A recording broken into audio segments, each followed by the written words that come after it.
নমস্কার, আমি তরুণ ঘোষ। আগামী 9 ডিসেম্বর মানে আগামীকাল আমাদের বিদেশ সচিব তিনি বাংলাদেশ যাচ্ছেন, ঢাকায়। তা পররাষ্ট্র দপ্তরের যিনি ওখানে ভারপ্রাপ্ত যিনি রয়েছেন তার সঙ্গে 1-to-1 উনি একটা বৈঠক করবেন। তা কাগজ যেটা লিখেছে, পররাষ্ট্র সচিব আলোচনার জন্য 9 ডিসেম্বর বাংলাদেশ যাচ্ছেন Bharat. Ministry of external affairs বলছে বিক্রম মিশ্রি বিদেশি অফিসের পরামর্শে যাচ্ছেন। তার মানে ফরেন অ্যাফেয়ার্স মিনিস্ট্রির যে পরামর্শ, সেই পরামর্শ উনি মেনে উনি যাচ্ছেন কিছু আলোচনার জন্য। যেটুকু বলা হয়েছে, রণদীপ জয়সওয়াল তিনি যেটুকু বলছেন সেটা হচ্ছে 4 লাইনের খবর। হিন্দু ও অন্যান্য সংখ্যালঘুদের বিরুদ্ধে সহিংসতার প্রতিবেদনের পর তাদের নিরাপত্তা নিশ্চিত করতে নয়াদিল্লি ঢাকায় আহ্বান জানানোর কয়েকদিন পর এই সফর হয়, মানে হচ্ছে। বিদেশ মন্ত্রকের মুখপাত্র রণদীপ জয়সওয়াল বলেছেন, পররাষ্ট্র সচিব আগামী 9 ডিসেম্বর পররাষ্ট্র দপ্তরের পরামর্শের জন্য বাংলাদেশ সফর করবেন। এটি বাংলাদেশের সঙ্গে আমাদের কাঠামোগত আলোচনার অংশ। বাস, শেষ। মানে একটা বিদেশ সচিব আর একটা জায়গায় দেশে যাচ্ছে, কি ব্যাপারে আলোচনা হবে না হবে কোনো কথা এখানে বলা হয়নি। তার মানে একটা যেটা শোনা যাচ্ছে, পরিষ্কার একটা বার্তা একটা বাংলাদেশকে দেওয়া হবে, যেটা যা পরিস্থিতি এখন সৃষ্টি হয়েছে। বলা হবে যে ভাই বহুত হো গিয়া, বহুত সাইন কর লিয়া, আব রুক যা, মানে এবার থামো, মানে অনেক করে ফেলেছো, অনেক কিছু হয়ে গেছে, এবার তোমরা থামো, না হলে পরে ভারত তার মতো ব্যবস্থা নেবে। কারণ এরা ক্রমশ ঘাড়ের ওপর চড়ে আসছে, মানে এমন একটা অবস্থা, যুদ্ধ ভাব, পুরো জাতিটা যুদ্ধে নেমে গেছে। ভারত কিন্তু এখনো পর্যন্ত একটা কথা কিন্তু বলেনি। যে কোনো বড় দেশ তারা কিন্তু কোনো কথা বলে না, তারা অবজার্ভ করে যায় সিচুয়েশন। ভারতও কিন্তু সিচুয়েশন অবজার্ভ করছে এবং নিজের সীমান্তকে ভারত সুরক্ষিত করে রেখেছে। সেটা তো ভারতের দায়িত্ব। ভারতের জনগণের সুরক্ষার ব্যবস্থা করা ভারত সরকারের দায়িত্ব। নইলে এতগুলো সৈন্য পুষে লাভ কি, এত অস্ত্র কিনে লাভ কি ভারতের সুরক্ষার জন্য? তা ভারত সেটা করে রেখে দিয়েছে। কিন্তু ভারত এখনো পর্যন্ত মুখে কিন্তু একটা কথাও বলেনি যে আমরা যুদ্ধ করব বা আমরা কোনো অ্যাকশন নেবো, অমুক নেবো তমুক নেবো, কিচ্ছু বলেনি ভারত। চুপচাপ দেখে যাচ্ছে, এদের নাচা কোঁদা সমস্ত কিছু দেখে যাচ্ছে। এই নাচা কোঁদা কিন্তু এখানে শেষ নয়। এরা কিন্তু ভেতরে ভেতরে মানে ওরা যুদ্ধ করবেই আর কি, যুদ্ধ না করে ওরা থাকবে না। মানে কোন ভূত ঘাড়ে চেপেছে ভগবান জানে, যুদ্ধ করবেই। তা যুদ্ধের জন্য ওরা কি করছে, সেনাদের ছুটি বাতিল করে দিয়েছে। যশোর সেনা ঘাঁটিতে মজুত করা হলো চীনা পাকিস্তানি ট্যাঙ্ক, আগ্নেয়াস্ত্র, ক্ষেপণাস্ত্র। এটা বোধহয় কোনো সিলেটি ভাষা এর মধ্যে রয়েছে। আমি যতটা পারছি আমি স্ক্রিনেও তুলে দিচ্ছি, আমি বলার চেষ্টা করছি, যা বোঝার আপনারা একটু বুঝে নেবেন। সর্বজন স্বীকৃত স্ট্রাইক আশঙ্কায় কাটামোল্লা ইউনুস সরকারটাই বুঝলাম না। তাই সেনাপ্রধান ওয়াকারুজ্জামান যুদ্ধকে নির্দেশ প্রস্তুতি নেওয়া হয়েছে, মনে হচ্ছে সেটাই বলছে। সেই নির্দেশ শুধু তাই নয়, যশোর এবং চট্টগ্রামের সেনা ঘাঁটিতে সংশ্লিষ্ট বাড়তি সেনা মোতায়েন করা হয়েছে। ভারতীয় সংগ্রাম আক্রমণ রুখতে সাভার এবং বগুড়া ক্যান্টনমেন্টে ক্ষেপণাস্ত্র বিধ্বংসী সমস্ত ট্যাঙ্কও সদস্য হয়েছে 2 শক্তিনিবাসে।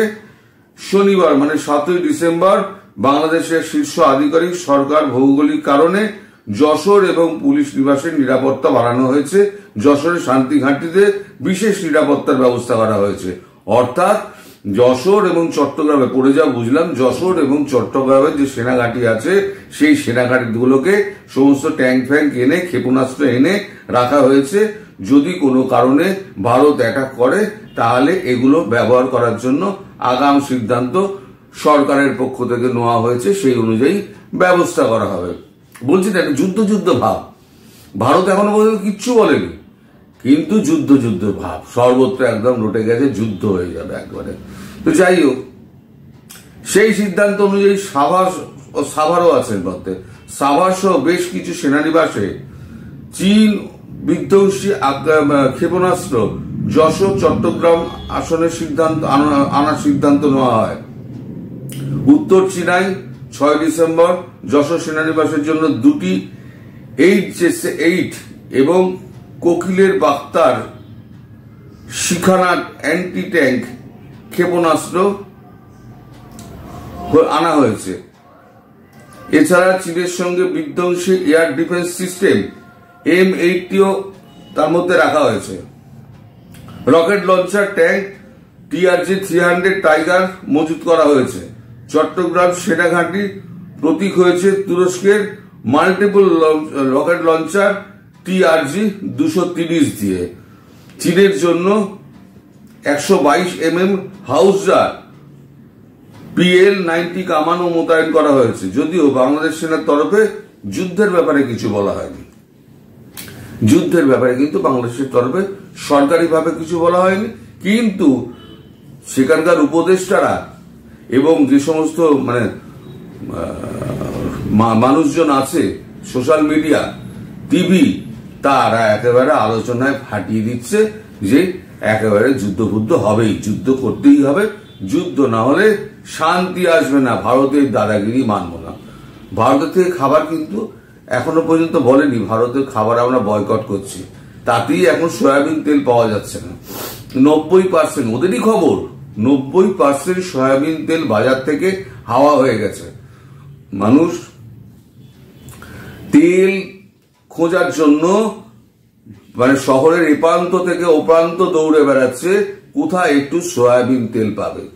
যদিও বা পাওয়া যায়, চরম দাম হাঁকা হচ্ছে, কোথাও 190 থেকে 220 টাকা লিটার অব্দি। আলু থেকে কাঁচা সবজি সমস্ত কিছুর দাম একেবারে রকেট গতিতে এগোচ্ছে। দেশের কি হাল, সাধারণ মানুষের কি হাল, সেদিকে কিন্তু নজর নেই। তাদের নজর হচ্ছে যুদ্ধ করতে হবে। যদি পররাষ্ট্র সচিব, পররাষ্ট্র ওদের যে উপদেষ্টা, এই মানুষটা একটু বুদ্ধিশুদ্ধি আছে। ইনি কলকাতায় ডেপুটি হাইকমিশনার ছিলেন, আমি দেখাও করেছিলাম তার সঙ্গে, কথা হয়েছিল ওই বাংলাদেশ বই মেলাতে। আমি বেশ কয়েকবার এই বেগবাগানের অফিসে গেছিলাম। তিনি বলছেন 9 বা 10 ডিসেম্বর ভারত বাংলাদেশ সচিব পর্যায়ে আলোচনা হবে, পররাষ্ট্র উপদেষ্টা ইনি একটা বলেছেন। এদিকে আপনার কালকে পরশু সেনা দপ্তরে যে বৈঠকটা ছিল, মিটিংটা ছিল, সেখানে প্রাক্তন সেনা অফিসাররা গেছিলেন। তারা ওই বৈঠক শেষে একটা মিছিল বার করেছে। এই মিছিলটা আমি মিছিলেতে কি বলছে দেখুন, সুতরাং তারা বুঝতে পেরে যাবেন যে এরা কি বলতে চাইছে। একটুখানি ভিডিওটা দেখুন। ভারত তো দূরের কথা, আমেরিকা আমাদের সাথে টিকবে না ইনশাআল্লাহ। আমরা দেখছি 4 দিনের মধ্যে আমরা কলকাতা দখল করে নেব ইনশাআল্লাহ। আমরা দখল করে নেব। সামরিক বাহিনী, ছাত্র জনতা, আমরা একত্রে আছি।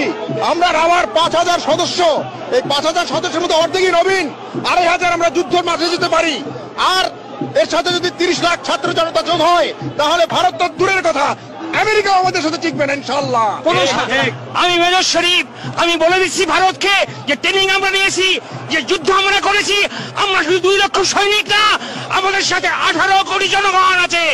আমাদের ট্রেনিং, আমাদের দক্ষতা ভারতের চেয়ে অনেক বেশি। আমরা যদি একবার সাহস করে আমার দেশকে যুদ্ধ করবে, আমরা বলে দিচ্ছি 4 দিনের মধ্যে আমরা কলকাতা দখল করে নেব ইনশাআল্লাহ। আমরা দখল করে নেব, আসাম দখল করে নেব। এবার সবাই সাবধান হয়ে যান। 4 দিনের মধ্যে কলকাতা দখল হয়ে যাবে, আর 5 দিনের মধ্যে পুরো ওয়েস্ট বেঙ্গল দখল হয়ে যাবে। 6 দিন লাগবে আপনার উড়িষ্যা দখল করতে, 7 দিন লাগবে ঝাড়খণ্ড দখল করতে, তারপরে তো বিহার, ইউপি দখল তো আস্তে আস্তে করেই ফেলে দেবে। 20 কোটি লোক আছে, তাদের মধ্যে শিশু, মহিলা, সব বৃদ্ধ, নবজাতক সবাই নাকি 2 হাতে তরোয়াল নিয়ে বেরিয়ে পড়বে।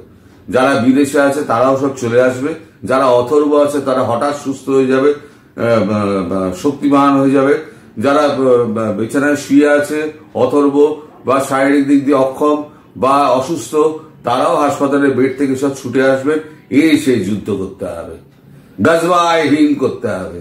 হায় ভাই আমরা বসে আছি ভাই, আসো তোমাদের জন্য, আমরা আর কি করতে পারি, তোমরা আসবে, তোমাদের আমন্ত্রণ করছি আমরা, তোমরা এসো।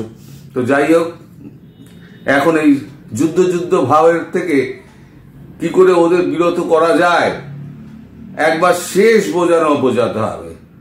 তার জন্য ভারতের পরামর্শ নিয়ে উপস্থিত হচ্ছেন বিক্রম সিকরি কালকে ঢাকাতে 9 তারিখ। তিনি গিয়ে ভারতের পরামর্শ বলবেন, অনেক হয়েছে ভাই, এবার থাম, এবার না থামলে তোদের ব্যবস্থা তোরা নিজেরা বুঝবি তোর কি হবে, কারণ ভারত আর সহ্য করবে না। আর মোদিজি একটা সহ্যের তো একটা সীমা থাকে, মোদিজি মনে হয় না আর সহ্য করবেন। তো যাই হোক, দেখা যাক আগামীকাল কি দাঁড়ায়, আমরা সেই দিকে নজর রাখবো। সবাই ভালো থাকবেন, সুস্থ থাকবেন এবং সাবধানে থাকবেন। নমস্কার।